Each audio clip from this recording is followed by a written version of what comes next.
The thing I like most about uteruses no, it's not uteruses. What's the plural of uterus? Uteri? My name is Simone Giertz, and today we're going to talk about the menstrual cycle in collaboration with the Kotex She Can Initiative. So, the thing I like most about the uterus is that it's the only organ in your body that has an agenda. Like, your lungs are breathing, your heart is pumping blood, your kidneys are making pee, and meanwhile, your uterus is like, hey, you, me, let's make some babies. And I'm like, maybe I don't want to have a baby right now. And the uterus is like, well, I've been working on this all month and the groundwork has all been set already. And yeah, it turns out I don't care what you want. It's an ovary headband. I made an ovary headband.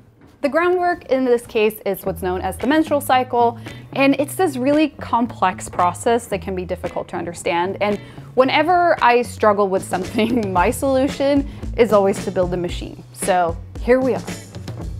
It's a uterus, or an anatomically adjacent uterus at least. We have the ovaries, the fallopian tube, the uterus, the cervix, the vagina, and I also added some cogwheels for extra flair. You don't actually have cogwheels in your body unless you eat some, which I can't recommend because they don't taste very good. So the way I think about the menstrual cycle is like this really elaborate dating program. We have the contenders, also known as thousands of eggs that live in your ovaries. You're actually born with about 1 million of them, and by the time you hit puberty, there's about 300,000 of them, and then it's just steady downhill from there. So all these eggs are hanging out in the ovaries, hoping one day that they'll get to meet some sperm. I don't want to be the one that tells them, but most of them won't actually even get a chance. Only about 300 of your eggs will actually get ovulated, and the rest will just hang out in the ovaries until they die of old age and possibly boredom. So the ovaries take turns releasing eggs, and that's what's known as ovulation. Should we ovulate? I mean, not we, but the machine. There's a remote. Okay, ovulate.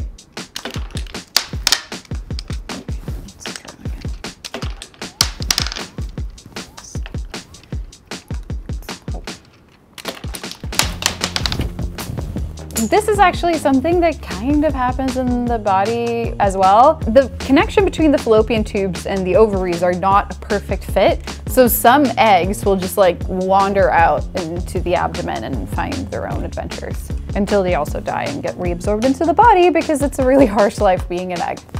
Been there, done that. Oh yeah! Innovation for ovulation. Each fallopian tube is 4 to 5 inches long, and it takes about 6 to 12 days for the egg to travel through it. There are a lot of things that are impressive about this process. The speed at which the egg travels is not one of those things. And it's during this journey that there's a 12 to 24 hour window where the egg finally has its chance to meet the sperm of its dreams. I was 2 years old when I learned that fertilization happens not in the uterus, but in the fallopian tube. So like in the hallway on the way to the uterus bedroom. Doesn't mean that the uterus isn't hard at work. It's producing this really stringy discharge that makes it easier for the sperm to climb. It's like throwing ladders down the vagina, being like, hey, there's a new egg in town, come up here.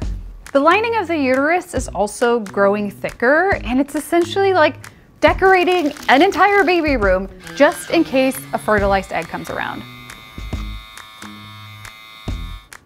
But most of the time, no sperm comes by. The egg contestant gets stood up in the fallopian tube and it finishes its travel alone and out the door. And since no pregnancy happened, the uterus starts shedding all that extra lining, and that's what getting your period is. It's just the uterus shedding the perishable items that it doesn't need since there's no baby growing. Generally, we bleed around 100 to 200 milliliters per period, which might not sound like a lot, but it can sure feel like it. And some people experience discomfort during different parts of the menstrual cycle, like achy boobs, bloating, cramps, and mood swings, and also some people barely have any symptoms at all. The complete menstrual cycle is between 21 to 35 days long, and Half of the human population spend a big part of their lives with this very elaborate egg-sperm dating program playing out in their bodies. None of us would be around if it wasn't for the menstrual cycle. Like, it's this big reason of why we're alive. Does it get credit for that though? I don't think so. Often, periods just get treated as something that's dirty or embarrassing, and we don't really talk a lot about it, even though it can have a big impact on our lives. So if you ever feel down because you're having your period, just remember that you can bleed for 5 days without dying, and if that's not cool, then I don't know what is. It's still going.